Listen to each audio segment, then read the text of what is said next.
We recorded our last album here, which was a great experience, and Europe's asleep when you're at work, so you get this kind of isolation, which is wicked to get ideas. And LA brings out a kind of professionalism, but also the opposite of that, kind of just the art, that musicianness, I guess.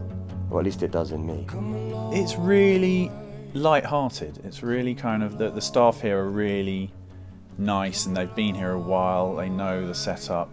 You can tell that lots of different types of music have been recorded here. Oh, comfort wraps around you in the dark.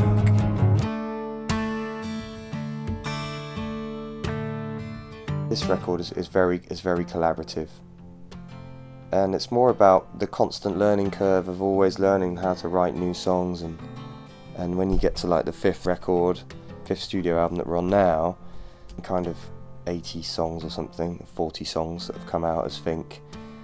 Album by album, it's just become more, you know, more songwriting as a group. I would say this, it's better for it, you know. Because Finn's a great songwriter, but sometimes, you know, there's an edge that he needs, you know, he needs someone to come in with a completely different idea, and it will take the song in a completely different direction. We deliberately really did allocate some time to work on the tracks this time around and make sure that we wanted it to be a coherent follow-up to the last record. The last record was good, so that was really tricky. It was like, damn, now you gotta top that. Fucking tragedy. We turn up to our album sessions with not enough songs in order to capture something that happens when we're actually here. On Perfect Darkness, it was the tracks Warm Shadow and Wheels that we did in the studio. I wrote them in the studio. And same with this record, and Ninja Tune are very much like, yeah, you've only got 8 tracks, but you need kind of 11. You sure you want to book the flights and book the studio? Like, yeah, don't worry, it'll be fine.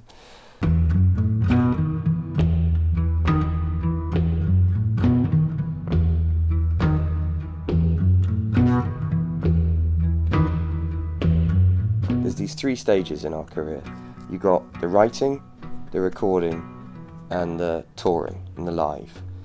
And the writing takes like 4 months, the recording takes like a month, and the touring takes like 2 years. And so what we want to do is kind of equalise that out a little bit so that we can write for 6 months, record for 6 months, and tour for 6 months. I mean, that would just be awesome.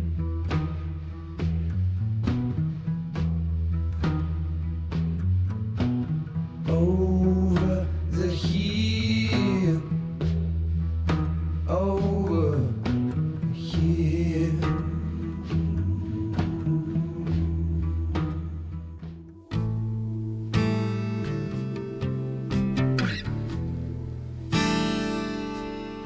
Billy Bush. Billy was our absolute first choice for this next record. It was definitely a question of, oh, we just kind of scratched the surface on the last record. We just got to know each other really well, and then the experience was over, so we couldn't wait to get back in. And Billy is a great solution for loads of things. You know, he's not just a producer, he's also an amazing engineer. The new songs have been really informed by like the 18 months that they spent on tour. You know, they toured a lot before, but they'd never done a tour of that sort of size and consistency before Perfect Darkness came out.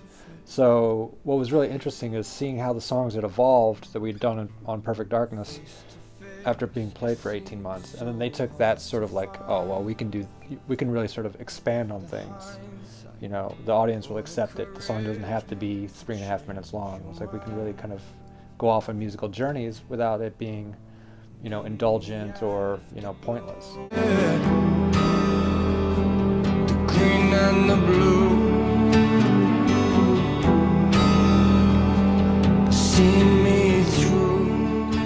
You're really close to all the music and it's right in front of you. You can't really tell if it's going to be like, and when you're doing takes, you try and not be aware that it's like a tattoo, you know, this song or this moment or this ad-lib, you know, it could like last forever for you, and you try not to think about that. I would say that our reason for being in a band is probably more coming into rooms like this and doing albums that we love.